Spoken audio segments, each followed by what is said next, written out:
All right, what's going on, guys? So today is day 23 of making a video every single day for YouTube. And today we're going to be talking about how I started my company, some do's and some don'ts, some mistakes that I made along the way, some mistakes that I've even recently made. We're going to be talking about a little bit about the fuck bin and how my company is currently going, the current state that we are at. Yeah, it's going to be somewhat, I guess, kind of like an advertisement for myself, but a lot of people were asking this video, a lot of people were interested in this, of, how to run a company, some do's and don'ts, and man, do I have a lot of don'ts. I have a lot of advice on what not to do. So if that interests you guys, if that sounds interesting, subscribe to the Patreon, like, share, follow, leave a comment, something to help the algorithm in some way. Appreciate you guys much, and let's roll that intro and get into it. Welcome to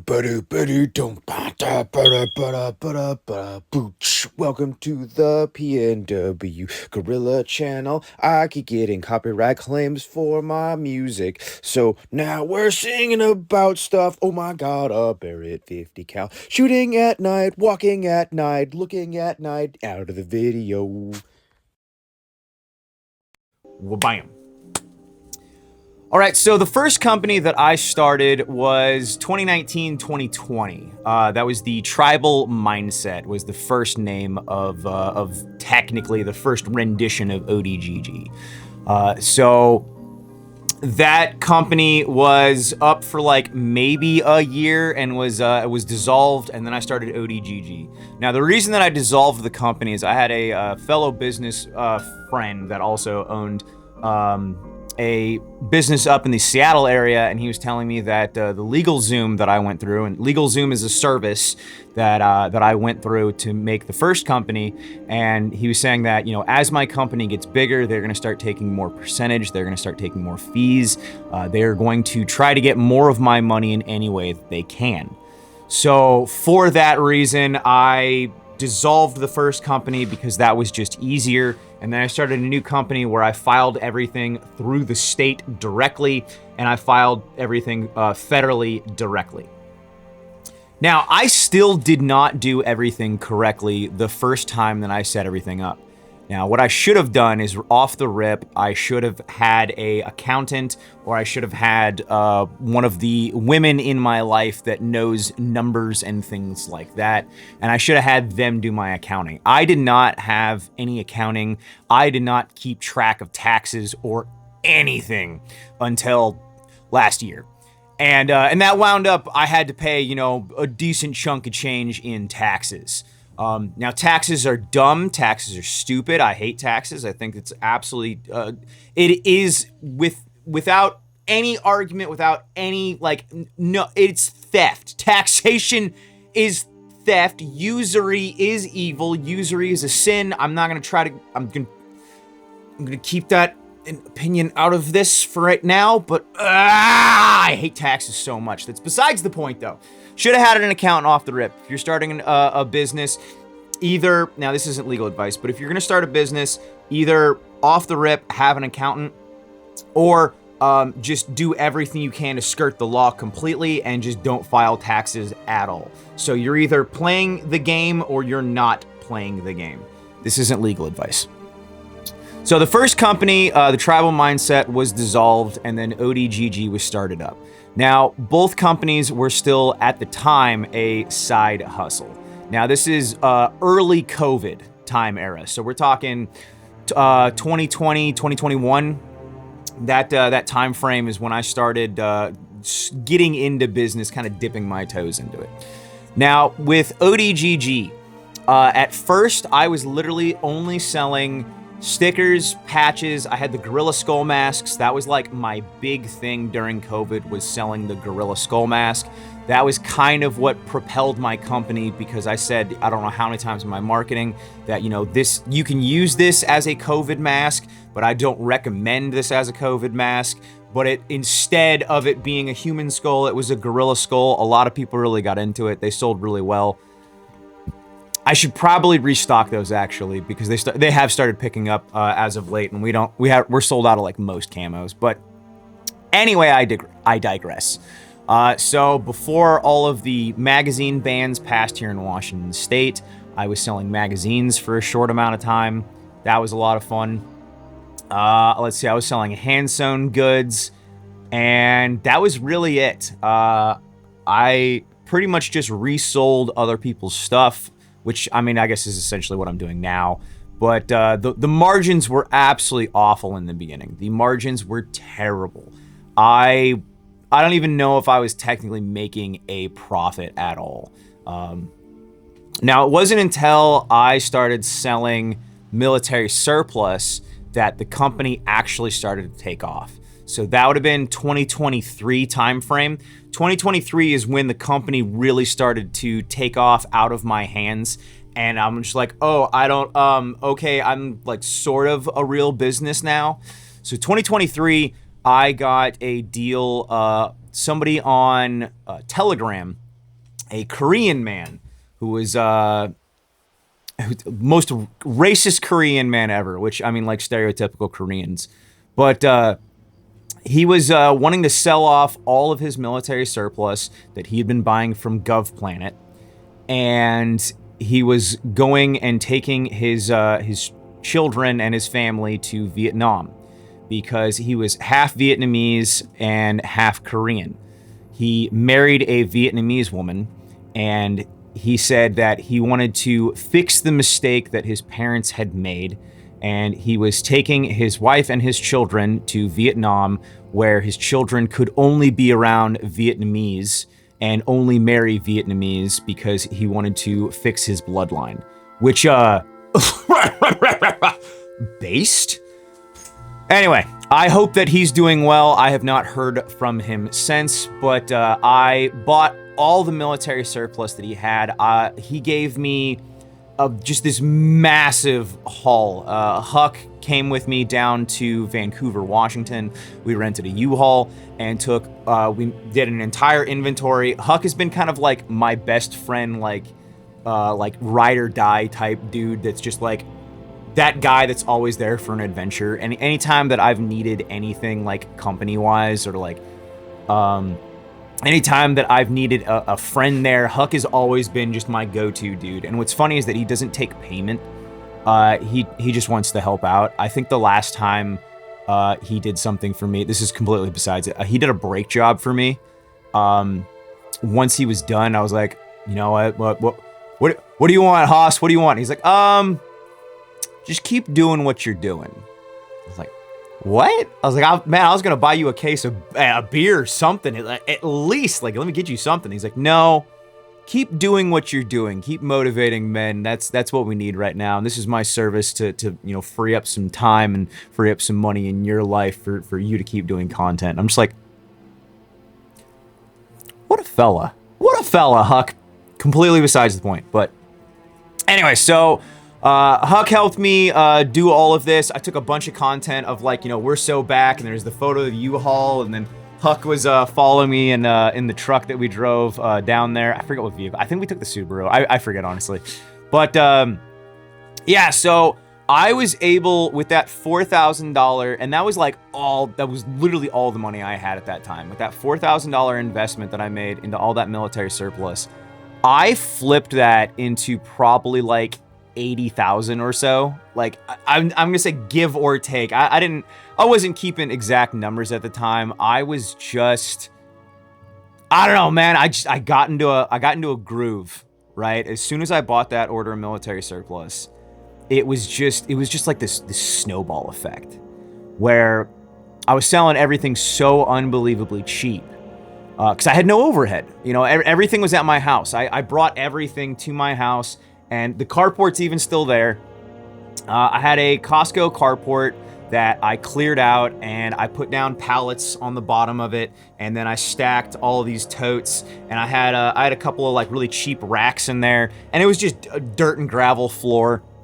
And that's where I kept all of my military surplus for, I don't know. What would that have been? It was less than a year. It was less than a year. The biggest thing that I was selling surplus so fast, and I started getting orders. That was about the same time. Like, it wasn't long after that I got my first contract with Miltech. because I was selling so much surplus, and I started. I had some guys reaching out to me, wanting to sell stuff to me locally. I had dudes reaching out to me that wanted to sell. I had a guy before the Ukraine conflict, the Russia-Ukraine conflict kicked off. A guy in, and I don't even know if he's alive. His contact on Telegram, which is where he was contacting me from, that's been deactivated for like a year and a half. So he honestly might be dead. But I had a guy in Ukraine that I was buying surplus off of, and I was getting German surplus, Ukrainian surplus, Russian surplus, and this was all before the contract, or before the conflict. And yeah, I got some really, really cool and niche and unique surplus from him, and it was also dirt cheap. That was when I started getting the Austrian shirts in, and we were all the guys in the training group, we were all rocking the Austrian shirts, and they were dumb cheap. I mean, I was getting them at like 50 cents a piece and reselling them for like $6, which, like, even a $6 shirt is dumb cheap. That's so cheap. And my margins were insane. My margins were so good. And yeah, I just kept snowballing it, and I just kept buying more and more cheap surplus. And because I didn't have an overhead, I didn't have a warehouse, I didn't have employees, it was so easy back then. It was so unbelievably easy back then. And yeah, I started seeing, you know, my dinky little orders, you know, because I started all this in a 1-bedroom apartment. You know, when it was the tribal mindset, and then like early ODGG. This was all in a 1-bedroom apartment, and man, I remember having a Huck helping me package Gorilla Skull mask orders, and I just had like piles and piles and piles of Gorilla Skull masks when I was at that 1-bedroom apartment. I actually still have the table, the first table that I used with this company. I still have it. And yeah, I was in my dining room in a 1-bedroom apartment packaging orders, and that was before the surplus. Sorry, I kind of my chronological story here is kind of messed up. I messed it up, guys. I'm sorry, but yeah. So the company was pretty slow up until I got that first surplus order. It was mostly just, you know, like merchandise and some hand sewn stuff. I had the Banandolier. That was kind of a niche product before military surplus.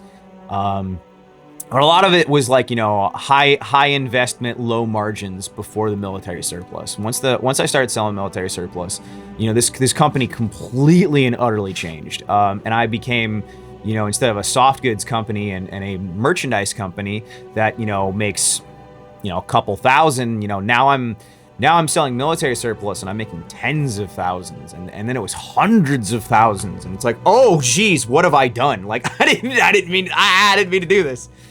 And so going back, so I'm at the house, and the company's starting to grow and starting to grow and starting to grow, and I was like, I need a warehouse. I need a warehouse, or I need a pole barn or something. I tried, and I invested way too much money trying to build something on my property so that I could use it for the company, and I outgrew it immediately. I was packaging everything first I was packaging everything in my dining room here at my current house. Once we moved here and the military surplus started, I was packaging everything in my dining room, and then after, I don't know, like probably like 6 months or so, I shifted everything I cleaned out one of my spare bedrooms, and that became like my office. And that was actually, let's see, that would have been, late 2023? Because I don't think I actually got the warehouse until 24. Because I was at the warehouse for a year. Yeah, okay, so that's right. Yeah, so I got my first warehouse in May of 2025, and then I got the second warehouse. No, correction. May of 2024, I got the first warehouse. May of 2025, I got the second warehouse, and that's where we're at currently. So, yeah, early 24, and then most of 23 was all at the current house. So that would have been let's see, Black Friday sales of 2023 was my first panic attack. And that was when the company, like, Black Friday of 2023, that was probably like the big first, like, huge surge for me, that I was getting so many orders and I was getting so much volume, and I was selling so many things because I was, starting to get more military surplus and more products. And that was when I had my first panic attack. It was on Black Friday, or it was the day after Black Friday. I don't remember which. It doesn't really matter. But I'm sprinting all around my house because at that time I had my inventory in 3 separate locations. I had inventory in my dining room, I had inventory in my spare bedroom, and then at that time I had moved my carport from the top of my property down to like right next to the house to make it a little bit easier. But I'm still just like sprinting all the way around because I had inventory in different places. So I'm running around, and I'm trying to market products. I'm trying to package products. I'm printing shipping labels, and I'm running around. And I had like for a second, I thought that I was like doing really, really well. And I was like, man, I'm like banging through this, man. It was crazy. I had hundreds of orders, and I felt like really good, and I was like at a good pace. And I was like, I feel like there was more orders than there is packages here, like this. And I had most of my packages were going into duffel bags. So the U.S. Army duffel bags, I was using those to put all of the orders in. I would put those in my car, and then I would take all the orders to the local post office. But in my scrambling, I had a stack of order slips that I had, for some reason, I had set down in my carport outside, and I picked it up. Like I walked out there and I saw it in the corner of my eye, and I picked it up, and it was just like the most defeating thing ever. And I was like, okay, is what it is. Like, holy shit, but is what it is, whatever. So I'm back and I'm running around, and I'm inside the house, and all of a sudden I start hyperventilating, and I collapse to the ground crying. And I'm hyperventilating and I'm crying, and I remember pushing myself up against the wall, and my wife runs over, and she's just like, "Oh my God, are you okay? What happened?" I'm like, I don't know, I can't breathe. And she's like, "You're having a panic attack." And I'm like, "I'm what?" And she's like, "You're having a panic attack. You just need to lay down, just breathe, make sure your heart's elevated, yada yada." I'm like, "What do you mean I'm having a panic attack? Like, I'm not a bitch. What do you mean I'm having a panic attack?" And so I lay there, I'm crying, and I'm hyperventilating, and it finally passes. Wife gives me a drink of water, and I stand up and I go back to packaging orders. My wife's like, "What are you doing?" And I was like, "Well, I'm getting back to work." She's like, "What? No, you need to rest. You need to sit down." I'm like, "No, babe." I was like, I have work that has to be done, and if I don't do it, no one's going to do it. Like, I have to do this. There's no other choice. I have to work." And dude, I packaged orders until like 2 or 3 in the morning that night, and it did, like, yeah, after a couple days I was able to get through it all. But that was one of like the biggest, like, I wouldn't say red flags, but one of the biggest like eye openers for me, that my company's growing beyond my capacity, and that I am going to need help soon. That was also the same time where I was selling land navigation starter kits. So I was making my own ranger beads, and oh man, was that time consuming. Good Lord, was that time consuming. And there was for a while there, and I just had racks, and it wasn't a large bedroom either. It really wasn't, but I just had like rows of racks with totes in them, and I had them all labeled different things. And the issue that I quickly wound up finding out, the military surplus, you're cycling what product you have so often that labeling totes quickly becomes the wrong label, because you get new product in, you have to ship totes, and you're constantly changing labels of totes, always changing labels of totes. In the beginning, that is, of just always getting a new surplus and smaller stuff, because I didn't buy I buy things in a lot higher quantity now than I did then. And also, then back then, because I didn't have overhead, I didn't have employees, I didn't have a warehouse, I didn't have, a credit card to pay down. There was no overhead. So almost, and I still wasn't taking a paycheck either. So like every cent that I got was able to go right back into surplus. And it was really, really easy to snowball that shit at first. It was so easy. But then I started having Beaver Slayer. I brought him on before I even had a warehouse. I brought him on and started working for me when we were at the house. He was a massive, massive, massive help. And then he helped me move into the new warehouse. We got a warehouse in Spanaway, which we were there for a year. And that was a time, man. Like looking back on it, like I miss it. I do. But it was also awful. I spent so many long nights there, man. I practically lived at that fucking warehouse. And it was in like not the best part of town either. And we always had like tweakers and druggies outside of our warehouse. We were having to call the cops like all the damn time to move tweakers. It was just not the best place to span away. Hilariously enough, come to find out, and I didn't find this out until talking to Micah Mayfield years later. This would have been about a year ago now. SHOT Show talking to Micah Mayfield. Come to find out, Grand Thumb's old warehouse is my old warehouse. We were in the exact same suite in Spanaway. Go figure. Like, literally, they were in that warehouse before, like, the year before we were, when like they moved out and we moved in without even realizing it. Not that like it matters or anything like that, and I'm not like, yeah, it doesn't matter. It's just like, who'da thunk? But anyway, the first warehouse, it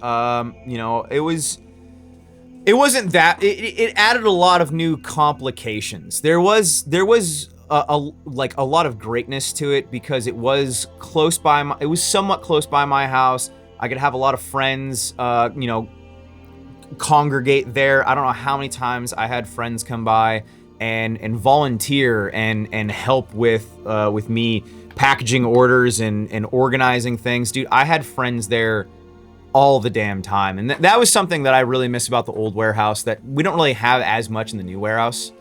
Like, the old warehouse was just kind of like the friend hangout spot in the evening.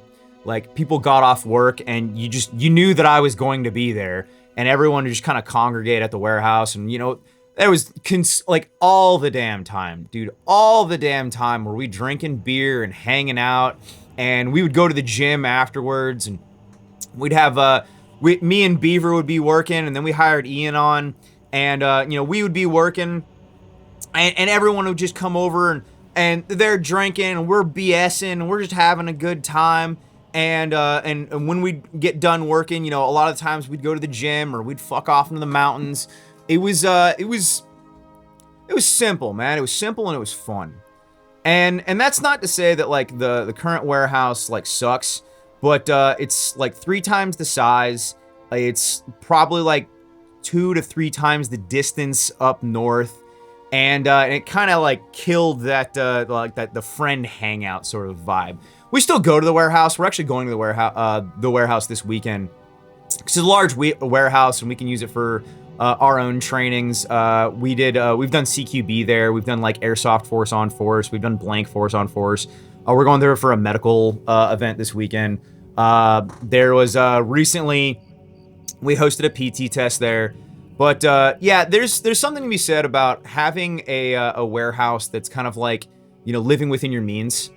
It's the same thing like having a house. If like, do you want to be house poor? If that makes sense. Like, do you want to have a large and nice house where you have room and space for everything?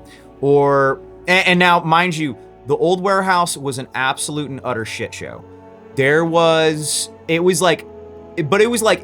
my shit show, right?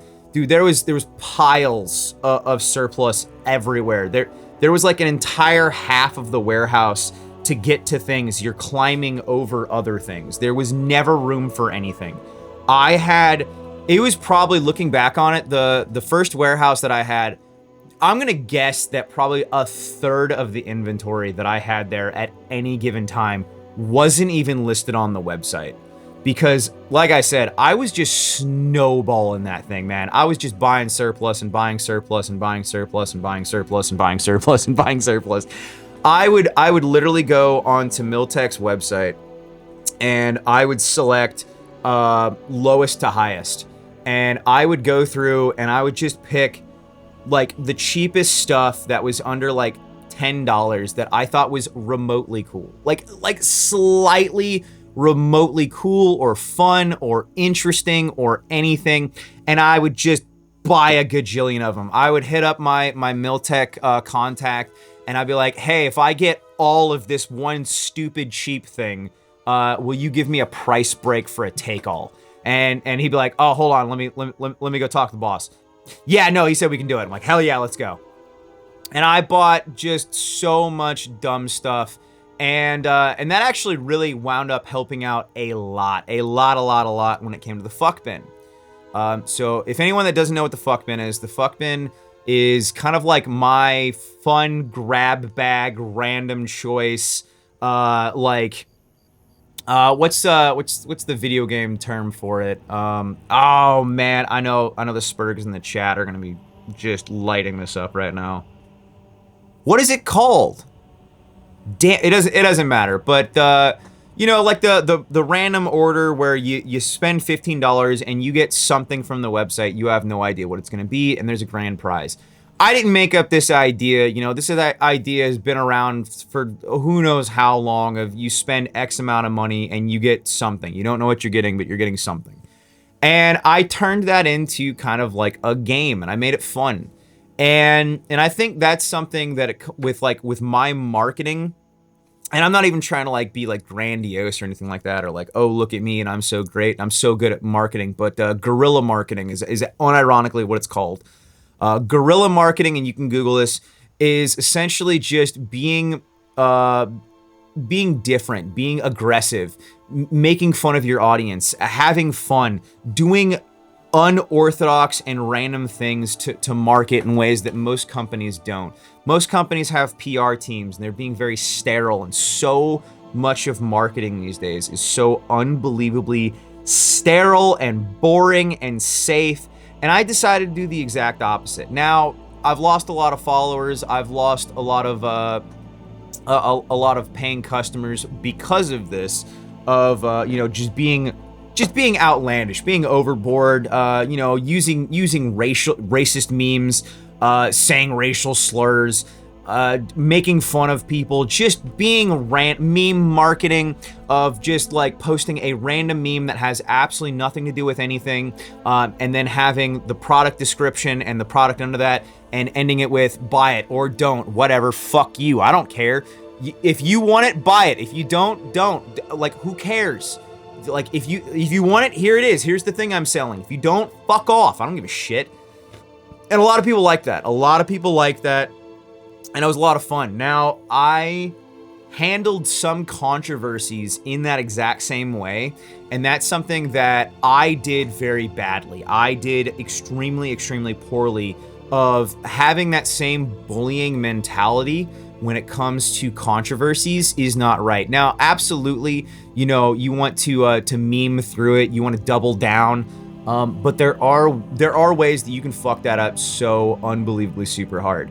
My Patreon buying my discount with the discount code that I had, I borked that so hard. The perception of that, how it was perceived, it did not come across the way that I intended it to.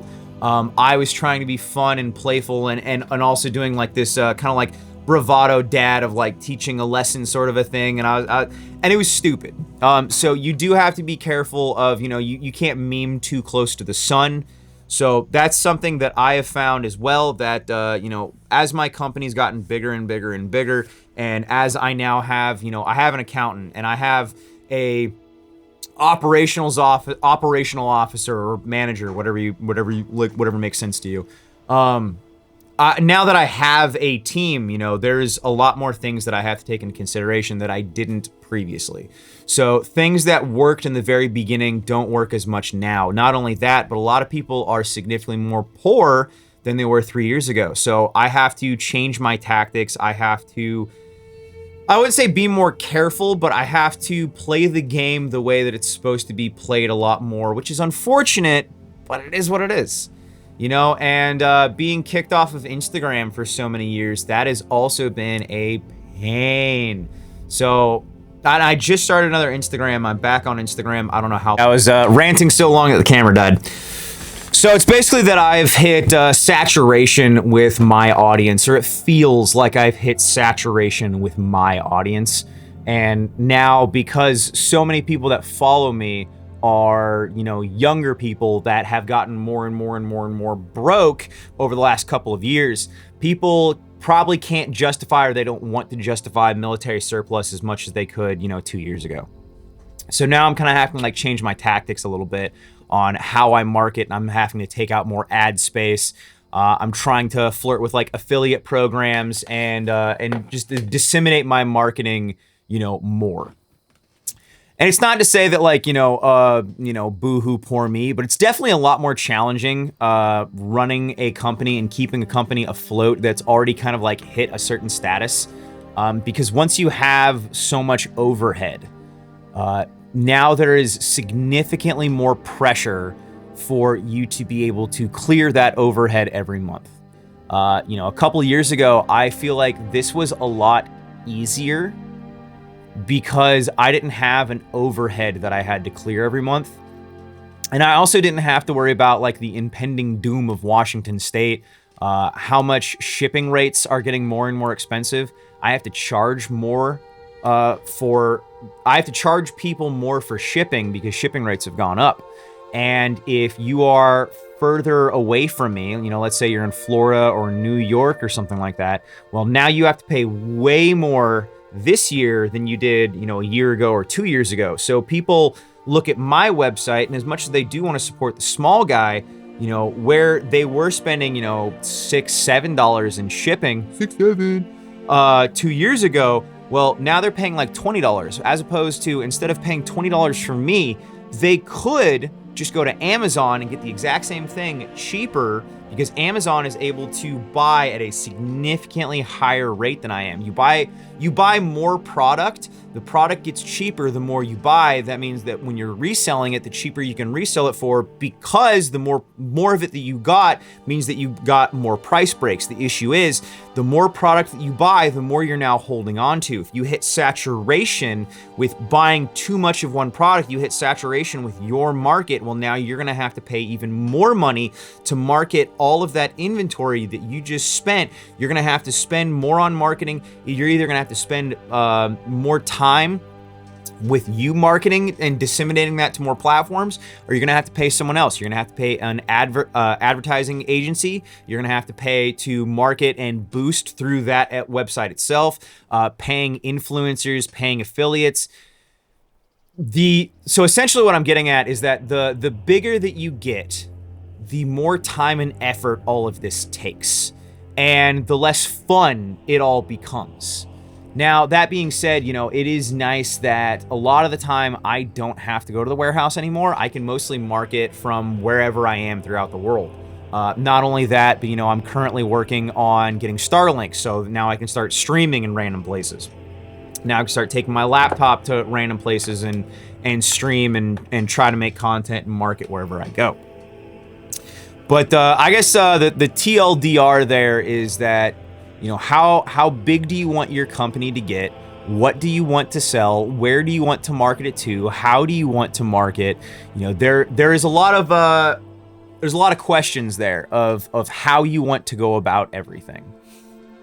And are you prepared to take the time to do all of the numbers for everything? Because, oh, hey, you know what? Here's another thing. When it comes to numbers, I wasn't taught this until I was in business. I was taught this at SHOT Show, and I'd already been in business for years.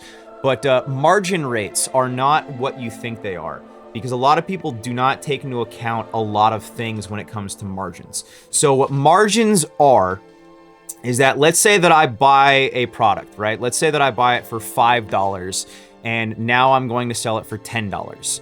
Well, you would think that, $10 is twice the price of that $5, and that means that I'm making 100% revenue from that, right? Well, no, you're not, because you have to think about so many different factors that nobody talks about. So let's say the price was $5. I bought that for $5, and now I'm going to sell it for 10. Well, you have to take into account the shipping. So how much did it take to get that product to you? Well, now you have to take that entire price of shipping, and you're going to have to deduct that from the total of how much you spent. Now, you take that and you deduct that, and well, now you're going to have to account for taxes. Now you're going to have to account in for your overhead. Whatever your overhead might be. You're going to have to start accounting in your own fuel. You're going to have to start accounting in, all of your bills. Your margins aren't actually what you think they are. Your margins are significantly smaller than they think they are, because you have to account all the other crap that you have to pay for on the month-to-month, on the day-to-day. There's so many more things that add into that. And you guys might have different overhead. You guys might have different things that you have to pay for than I do, but you have to account in everything for that margin rate. So when you think that, I'm making 100% margin, you're not. You're not at all. You like, after everything's said and done, hell, maybe you're making 10% margin. Maybe you're making 15% margin. So the biggest thing for me is, trying to calculate everything and figure out a way that, even if all of that product doesn't sell, even if I can get rid of that in some way. And that's a huge reason why I have the fuck bin. So if I have inventory that has been sitting in my warehouse for more than 3 months, a lot of companies would now designate that as dead stock, dead inventory. It's not moving, because if you have product that is sitting in your warehouse, you still have to pay for your warehouse every month. That inventory now becomes dead inventory. It is now costing you money to keep that inventory to sit. So what a lot of large people have informed me about, and I'm trying to get better about this myself, but if you have inventory that's sitting for, let's say, 90 days, that's kind of like, it's like 60 to 90 days is that like that rough period of like, if it's been sitting for that long, 50% off it, 35% off it, put some sale on it and get it the fuck out of there. That's another thing you have to take into consideration with your margins of, if you're buying too much of one product and you can't get rid of that, well, now you have to take into account the sales, and because you're always wanting to do sales. Humans are really dumb. They like smaller number. They see price, and then they see smaller number, and monkey brain go, ding, save money. A lot of times you're not actually fucking saving money. I'm just gonna be honest with you. But you have to play that game. You have to have frequent sales. You can't have one thing on sale too much, because people are going to notice that. You can't have a product at a certain price and then change the price for like a month or so, and then right before some big sale, let's say like Black Friday, or that's kind of like the go-to of Black Friday, or any other like large sale, right? People are going to start noticing your prices, and if you fuck with them, customers are dumb, but at the same time they're very smart. It's kind of funny, like one and the same. You also have to take into account when it comes to margins. You're gonna have to take into account returning products. There is always going to be someone that is dissatisfied with your product no matter what you do. There's always going to be somebody that read the description wrong. There's always going to be somebody that put their address in wrong. Oh my fucking God. How many times this is a problem? The amount of customers that I have that don't know where they live and put their address in wrong. Now, that being said, I've put my address in wrong places as well, and I get that. Another thing you're gonna have to take into account for of what's time consuming for you is that if you're running this by yourself, you are going to be responding to emails. You're going to be answering phone calls. You are going to be responding to the dumbest customer emails. Customers are going to message you in the dumbest fucking places that would never make sense for a company. No one, like, customers will message you in the weirdest places of like, why the fuck would you think to ask me that there? Why would you not email the fucking company? Why would you ask me in a Telegram chat that I just posted like the dumbest fucking meme, and you're unironically asking me a question about your order, giving your order number and your name and your address in a fucking comment section. Why does that make sense to you? Did you send me an email? No. Why didn't you do that first? What fucking sense does that make to ask a question about your order in a comment section on Telegram of a meme? Why would you do that? What is the chance do you think that I'm actually going to fucking see that comment? Send the company an email, you fucking retard. I mean that as lovingly as possible. That is something that you guys are gonna have to deal with, is dumb customers. Like, are you on your dumbest day, right? Think about you on your dumbest day and the dumbest shit that you ever done. Like, think about you on your dumbest day and like the dumbest like order that you've ever made, or like if you've ever emailed a company in a dumb way being like, hey, I screwed up my address. Like, that is constantly with running a company. You are always going to be dealing with someone on their dumbest day, and that is every fucking day. You are dealing with the dumbest person on their dumbest day, making the dumbest order and being like, oh, well, I wear a size XL, so I don't actually want this. I know that you just shipped it, but can you have that redirected back to you, and I want my money back because I bought a small because I didn't actually read the description. It's like, why didn't you just read it? Just read the thing that you bought. There's a lot of crash outs, and I feel like there's a lot of valid crash outs when it comes to running a company because, like, dude, you deal with the dumbest people. It's impressive sometimes. I've made YouTube videos on how to find your own address because I don't know how many times I've had to attempt to redirect someone with their address. That's another thing. Your local post office, your local UPS, your local FedEx, if they are running a tight ship, if they are running things correctly, that is going to make your life so much easier. If you have a local retarded shipping company, it's going to make your life so much more difficult. Unfortunately, that's not something that you can like exactly, change, but that is going to make a huge difference. Do everything you can to get in good with your local shipping companies. That is going to make your life a lot better. I have had, I don't know how many times of shipping companies, specifically USPS, not trying to call anybody out, but I've had USPS do me solid. I don't know how many times, just because I had good rapport with the local USPS workers. I've had local USPS shops where they'll allow me to go in the back. I'm BSing with the employees. It's like I'm one of the crew. I've walked off with, and I've been given, I don't know how many like USPS hats and keychains and whatnot. And it's almost like I'm like one of the family. And it's very important. It's very crucial to make friendships with people that make your life easier. I said the exact same thing when I was in the U.S. Army. Like the biggest, like the number one people that you want to be friends with. You want to be friends with your mechanic. You want to be friends with your armorer. You want to be friends with your local medic station. You want to have friends in places that makes your life easier. This isn't like trying to be, like, I'm gaming the system. No, it's just like you want to have friends in the right places. It's not what you know, it's who you know. If you are in good with the right people, it's going to make your life astronomically easier. And I had someone recently making fun of me, saying that astronomically easier is the wrong vernacular, but fuck you. I like saying astronomically something. I feel like that's a good emphasis. I like it. Suck a dick if you don't. Anyway. I'm just trying to like rattle off like everything that I can think of like things that make a company easier, things that make it don't.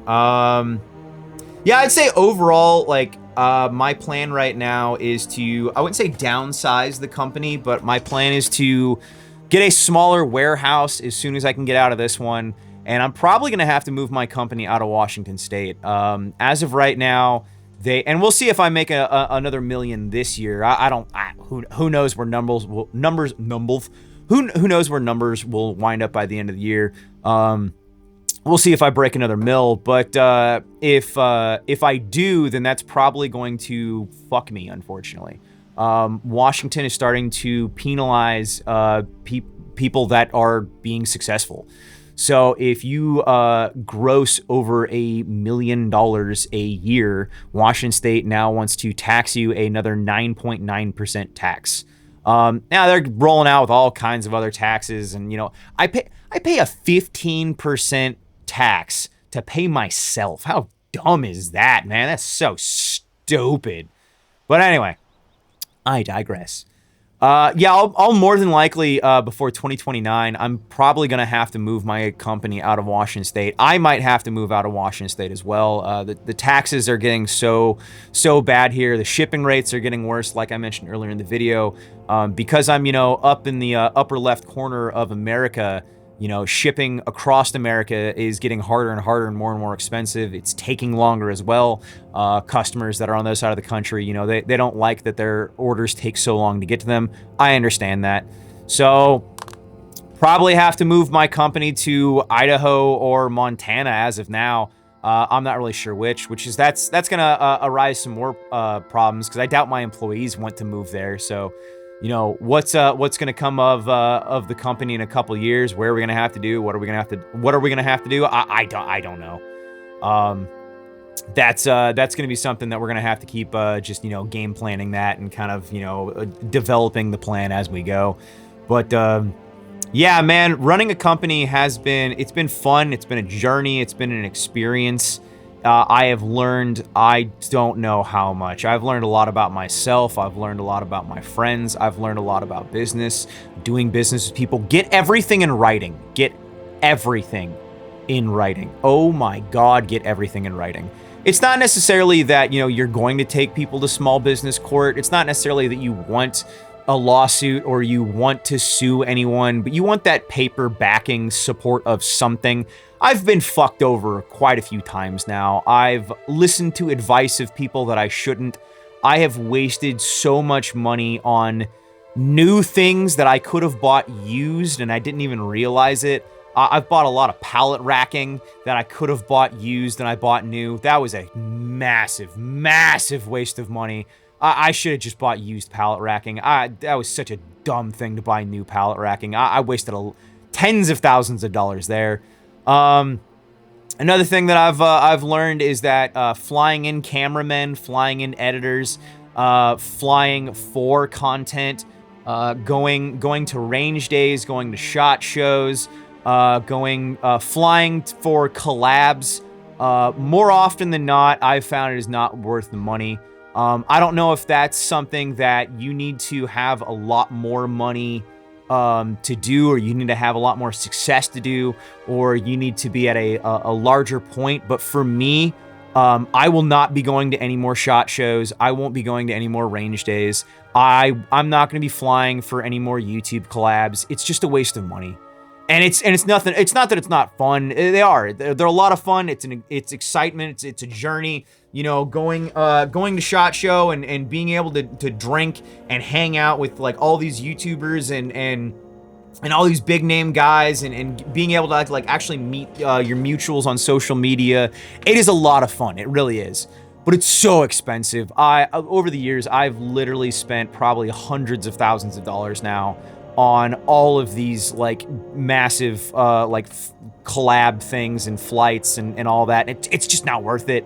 It's just not worth it. I've spent so much money in all this, and I realize that you're able to like meet and you're able to like get rapport with people and like put a name to the face and do like business relationships.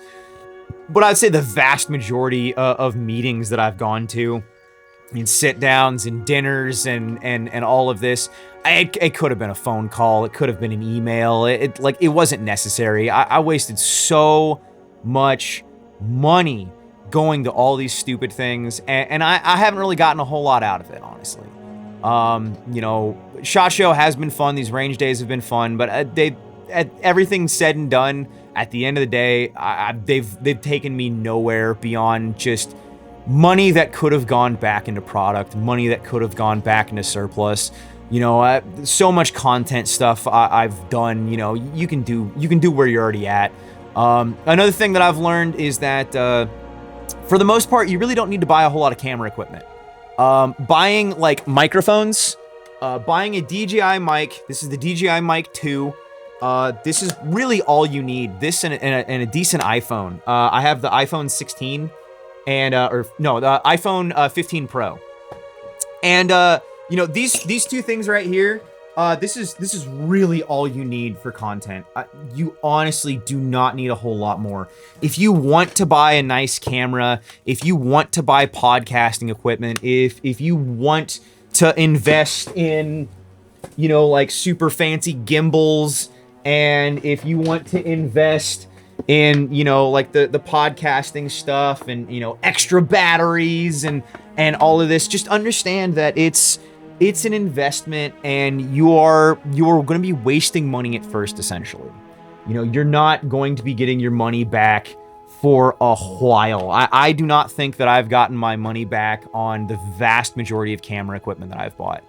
All the GoPros that I've bought, I'd say for the most part, GoPros are a joke for getting content. They're awful.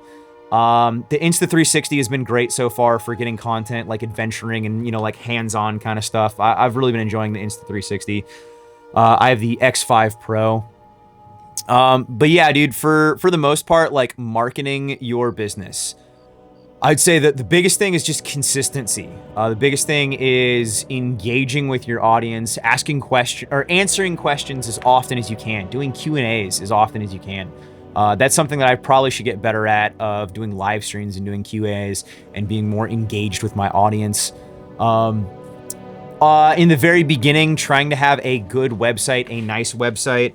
You know, I did the majority of my early website. I did the majority of it myself. You know, I'd say that paying somebody to do your website's not a bad idea. Also, you know, just putting it out there of, you know, will anyone help you out pro bono? Will anyone help you for free? Do people want to, you know, take like trades? I've done trades for military surplus on I don't know how many things. Using the inventory that you already have, trying to trade for goods and services. Oh, dude, that's huge. That's huge. You know, cash is king. That's another huge one. As much cash transactions as you possibly could. And totally, you should register and let the IRS know of all cash transactions. Don't do anything illegal.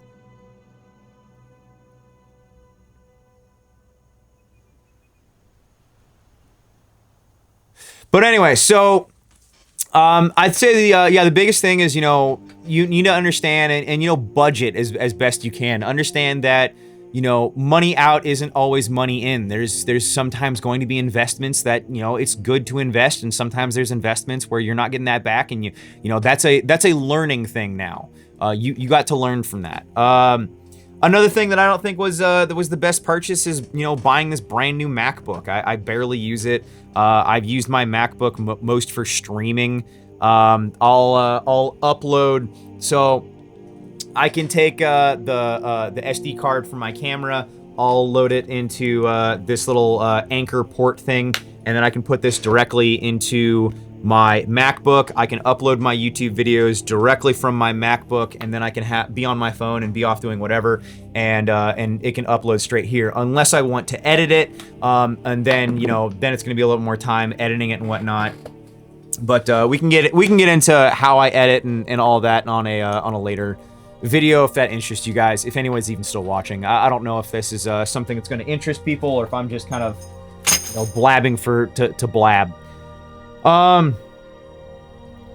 Yeah, man, running a company has been great. If nothing else, it has given me so much freedom in my own life. I've been able to enjoy my own life. I'm able to fuck off in the mountains whenever I want. I can go to the range whenever I want. The majority of the time, I'm honestly spending as much time as I can with my wife and kids, you know, something I didn't get to do in the Army. And now I get to do that, and it's fucking awesome. You know, and I couldn't do that working a 9 to 5. Most people, and that's another thing, that not working a 9 to 5 now and having this kind of like freedom, it's radicalized me to the 9 to 5 system so much, because all of my friends, all the people that I want to be with, all the tribesmen that I want to be with, and I want to be around, you know, they're stuck working 9 to 5s, and I hate that so much. I wish that I could get my company to a point where I could start buying property and freeing up all of my family and friends that I want to be with. but you know, it's not there. And honestly, I don't know if I'm going to be able to grow my company beyond this point. You know, everything's gotten so expensive, shipping rates, like I've already said, taxes, everything. I don't know if I'm going to be able to grow my my company beyond this. If anything, I probably am no longer growing, and I'd say anything, I'm probably sustaining at this point, which isn't a bad thing. I'd rather sustain, because growing a company sucks. If I've learned anything so far, it's that growing a company sucks, and you know, being a little bit smaller and being able to manage it, and just, you know, having a decent overhead, having savings, you know, that matters more for the most part. But you know, I'm quite literally just a dude. I went to school for mechanical engineering. I was in the Army for 6 years. I have no experience running a business. I didn't go to school to run a business. I didn't get a degree. I didn't take a single business class. I have no experience in anything with business. I have been winging literally all of this. Every single step of this has been winging it. And I'd say for the most part, listening to other people that don't run companies, listening to other people has been the worst thing that I have done yet. I know that, like, I don't know if that's like the right takeaway, but listening to people that don't run multi-businesses, listening to someone that doesn't run a multi-million-dollar business, wanting advice on how to run a multi-million-dollar business is not going to, more often than not, in my experience, is not going to help you run a multi-million-dollar business. You need to be taking advice from people that have experience in doing what you want to do. You want to take advice from people who have already done it and did it and have done it better than you. Taking advice from friends, taking advice from family has been the worst thing that I have ever done. And I'm not even trying to be mean. I'm just being honest. Listening to the advice of my friends and family has not been it. Specifically in reference of how to run a company and things that are going to work and things that are don't. For me, the best thing that has worked out for me is trusting my gut instinct, trusting what I think is the right move and going with that. I have learned that when I don't trust my gut instinct, when I don't do what I think is right, I wind up losing money, losing a lot of money. Listening to other people and in the back of my head knowing that that's a bad idea, but, you know, like, you know what? Screw it, we'll try it. That is almost always not worked out. I have found that across the board, listening to my gut instinct and what I think is right is that is the schmoove. And that have my shades been like at a dumb angle this entire time? Because if my shades have been at a dumb angle this entire time, oh man, that's gonna be lame. That's gonna be lame. I've got the little dumb indent thing too. Those aviators just aren't the best. Anyway, this has been a really, really long rant. I didn't expect to talk this long, so, you know, my bad. But yeah, if this is interested you guys, if you guys have liked this video, you know, I can do more videos like this. I can ramble more. But yeah, it's been pretty much everything that I can think of off the top of my head without you know, writing down notes of kind of how my company started and where we got to, and, you know, a little bit of all in between. But yeah, it's been an interesting journey, man. It's been an interesting journey. And yeah, that's about all I have to say for today. I'm gonna go enjoy the day, and we actually, as of now,